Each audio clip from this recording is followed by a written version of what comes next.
Hello, this is a Gravity Falls theory. Today I'm going to reveal all of the characters on the Bill Cypher wheel, which you see right now.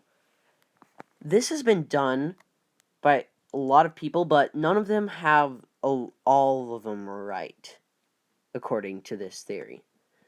Like, not to call anybody out, but I mean, there are people who think the symbol on Grunkle Stan's fez stands for the secret society and not him. So, I'm going to take a lot of those with a grain of salt, but here is my idea on who everybody on the Bill Cypher wheel is. And all the evidence stacks up, as well as this going in part with the theory I'm also releasing today, which is what the Bill Cypher wheel is for. This theory will go in part with that theory, and we'll go from there. So, let's get this started. Obviously, the pine tree is Dipper, because he has the pine tree hat that he wears all the time, and because Bill Cypher has referred to him multiple times as Pine Tree. And slightly less obvious is that Mabel is, of course, the shooting star. Now, it's still obvious because in the first episode she wears the shooting star sweater and has been referred to by Bill as shooting star. Look right there and you'll see a symbol on Grunkle Stan's fez. That symbol is also on the Bill Cypher wheel. It has never been seen anywhere else, so we can deduce that Grunkle Stan is, in fact, the fez symbol. On Seuss's shirt, you'll see a question mark. You'd be surprised at how few question marks there are in the show. In fact, I only really remember Seuss being involved with question marks, which is why, of course, the question mark is Seuss. Just look at Robbie's sweatshirt. It has the heart with the stitches on it. Obviously, the heart with the stitches is Robbie. The symbol for Gideon's tent of telepathy is the star with the eye in it.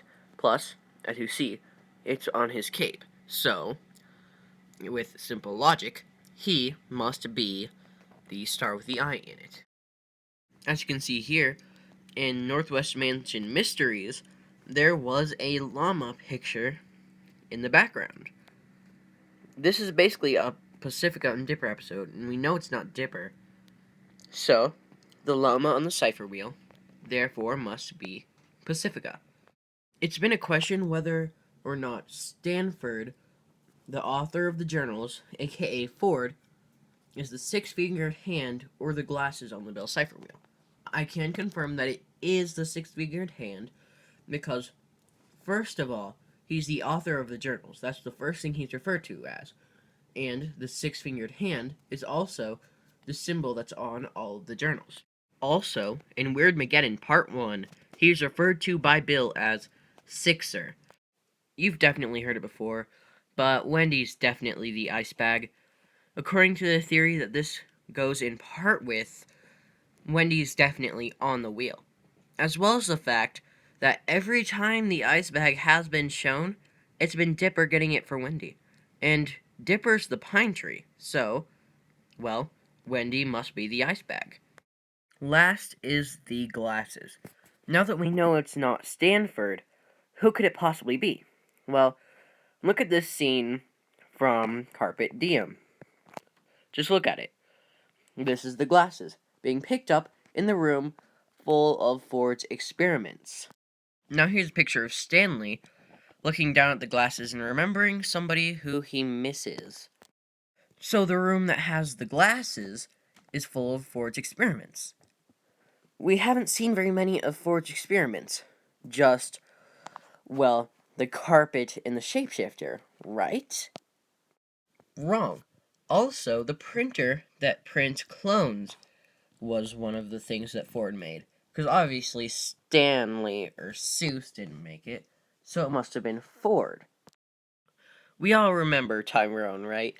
He was the first clone, and was actually slightly different than Dipper, and it was awesome and hilarious. This seems less crazy once you see here where it says, I miss Tyrone in Dipper's thoughts. I miss Tyrone, I miss Tyrone. Remember when Stanley was just staring at the glasses and missing Stanford? With Weirdmageddon in full swing, they're going to need an army. So bear with me, but I think that a clone army would make a lot of sense, because this time they can't betray him because it's, well, non-selfish reasons. from here, we can look at how the heck is Tyrone going to come back. Now, that would make sense if the first clone that he makes, it becomes Tyrone, which would also bring back Paper Jam, Dipper, and all the clones' personalities, because they were slightly different. Now is where you get to see why I Miss Tyrone makes sense. So, you see, Stanley looking at the glasses, missing Stanford. Next, you get Stanford coming back against impossible odds, thanks to Stanley. Now think about this. You see, I Miss Tyrone. Wouldn't it make sense if Dipper brought back Tyrone against impossible odds? A lot of things in Gravity Falls are not coincidences, and I think this isn't a coincidence. Hope you enjoyed this. I know a lot of you aren't going to believe that the glasses are Tyrone, but I like it. And I came up with it, and it sort of makes sense. Here's some fan art I found. Even though I try to avoid fan art, I just couldn't resist showing you guys this, because it's just so adorable. Paper Jam Dipper is the one that gets to be with Wendy. It just seems so perfect and adorable. Pika the Third, signing out.